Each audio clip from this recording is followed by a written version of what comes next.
យល់ព្រមល្មមនឹងទទួលបានដែរទេណាអូស័កសមល្មមព្រមទទួលយកហើយអញ្ចឹងសូមលោកមហាលើកជូនដល់មេដាខាងកុំស្រីចុះស្នាប់ទឹកដោះចំនួន50,000រៀលចា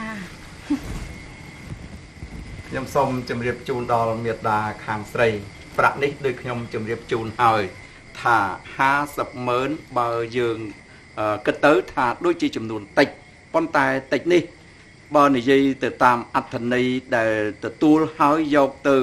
បំពេញនៅកិច្ចកងការកុសលបានផលបានកុសលដល់ឧត្តមឧត្តមជូនដល់ជីដូនដែលលោកបានស្លាប់ទៅហើយនៅផងហើយមគ្គផលកុសលអានិសង្ឃជូនដល់មេត្តាដែលរស់នៅបច្ចុប្បន្ននេះគឺឲ្យមានសុខភាពល្អបរិបូរណ៍និងអាយុវែងយឺនយូររហូតតរៀងទៅមុខផងបាទជ័យអងជ័យសួរអងសួរសុកអងសុកពិធីធ្វើប្រាក់ស្នាប់ទឹកដោះបានចប់សពគ្រប់ហើយរហូតតរៀងទៅនោះជោគជ័យសុខចម្រុងចម្រើនពិតប្រកបមែនអងមែនបើពិតដោយមាត់ប្រកបដោយថាបានអ្វីជាបន្ត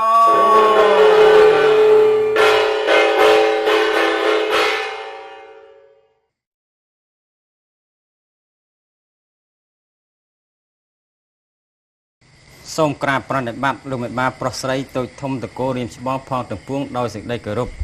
ការក្រៀមមុនពិធីកាត់ខណ្ឌស្លានិងជូនប្រាក់ស្នាប់ទឹកដោះចំពោះលោកមេបាបានធ្វើរួចរាល់ចប់សពគ្រប់អស់ហើយនៅឡើយឃ្លាខាងក្រោយនេះតើលោកមេបាមានទម្រង់ជើងការយ៉ាងណាទៀតដើម្បីបង្កប់រាប់ជាមហាខ្ញុំបាទទាំង3នាក់ឲ្យធ្វើបន្តសូមទានមានប្រសាសាធុប្របីណាស់ខ្ញុំបាទសូមជម្រាបជូនដល់លោកមហាទាំង3រូបកិច្ចការជាបន្តក្នុងពេលនេះទៅទៀតនោះគឺពិធីជុំពិលា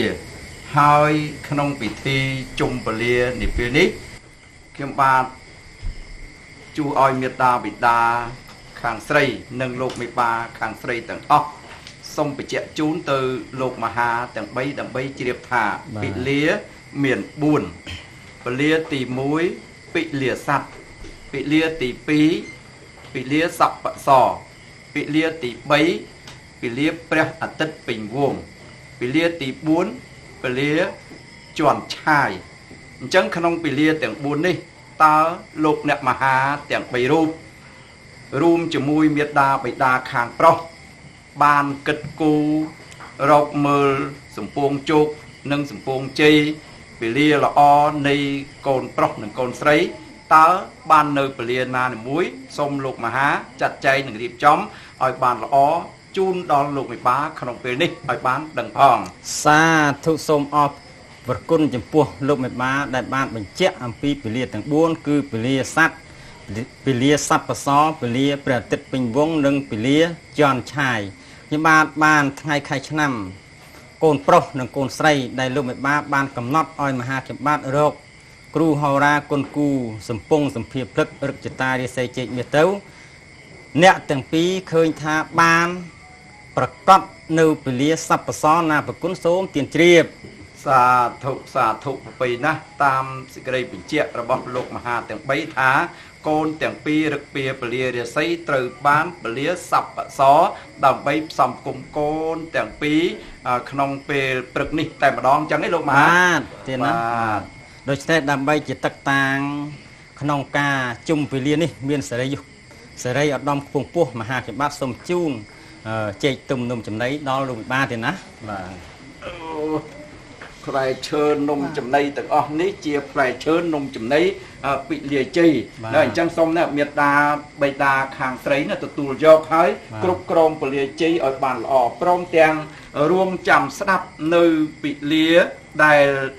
លោកមហាព្រមទាំងលោកគ្រូអាចារ្យនិងមេត្តាបិតាខាងប្រុសដែលគាត់បានយកជោគជតាឬពៀពលារាសីសព្វសរ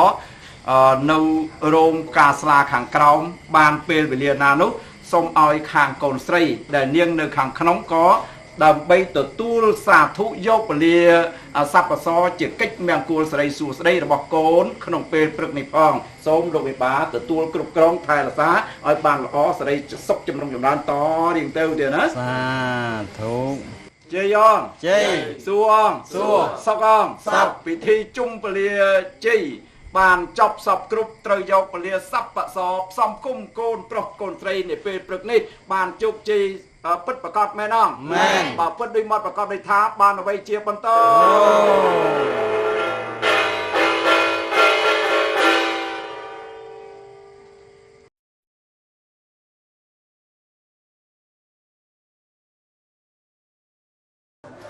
បាទមហាចម្បាតសូមចាក់តែដាក់ពេង2តម្កល់លើជើងពៀនអុចទៀនមកគូមលូ3ម៉ាត់សូមលើកដៃគោរពប្រណិប័តដល់អស់លោកមេបាអុកញ៉ាពញាព្រះតកោរៀងស្បងផងទាំងប៉ុន្មានបាត់អីលោកមេបាបានធ្វើជុំពលានឹងជាវខណ្ឌឆ្លាចប់សពគ្រប់កាលណាហើយគ្រាក្រោយនេះឡើយតើលោកមេបាមានបង្គាប់បញ្ជាឲ្យមហាចម្បាតធ្វើយ៉ាងណាទៀតសូមទានលោកមានប្រសាសាធុប្រពៃណាស់ឥឡូវខ្ញុំបាទសូមជម្រាបជូនទៅលោកមហាទាំង3រូបថាបន្តពីនេះត្រូវលោកមហារៀបចំពិធីចងផ្កាស្លាពពក3បន្តទៅទៀតចុះសូមអញ្ជើញបាទសាធុល្អប្រពៃហើយណាសូមក្រាបប្រណិប័តលោកមេបាប្រុសស្រីតូចធំតកោរៀនច្បងទាំងពួងដោយសេចក្តីគោរពឥឡូវពេលនេះមហាទាំង3នាក់ខ្ញុំបាទបាននាំផ្កាស្លាមកដល់ល្វែងជ័យរបស់លោកមេបាហើយឥឡូវនេះខ្ញុំបាទសូមសួរទៅលោកមេបាថាតើលោកមេបាណាខ្លះដែលមានសរិយយុខ្ពង់ពោះអាចវះផ្កាស្លានេះបានប្រគុណខ្ញុំបាទសូមប្រសាសន៍ប្រពៃណាស់លោកមហាផ្កាស្លានេះគេហៅថាផ្កាស្លាកំពុង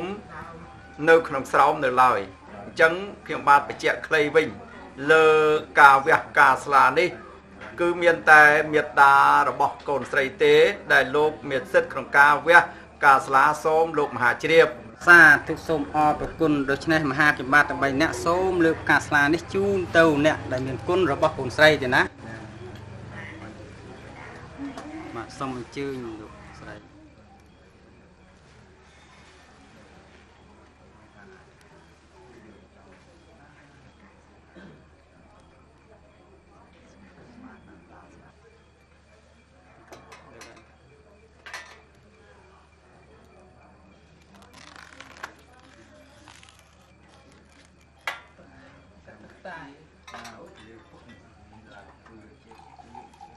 បាទសូមអរគុណចំពោះមេត្តាកូនស្រីទាំងបាទសូមលើកការស្លានេះជូនទៅលោកអាចារ្យបាទទេណាសូមអញ្ជើញទៀតអញ្ជើញ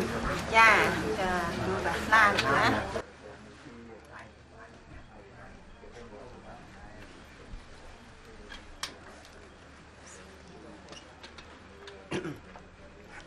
นะโมตัสสะภะคะวะโตอะระหะโตสัมมาสัมพุทธัสสะนะโมตัสสะภะคะวะโตอะระหะโตสัมมาสัมพุทธัสสะ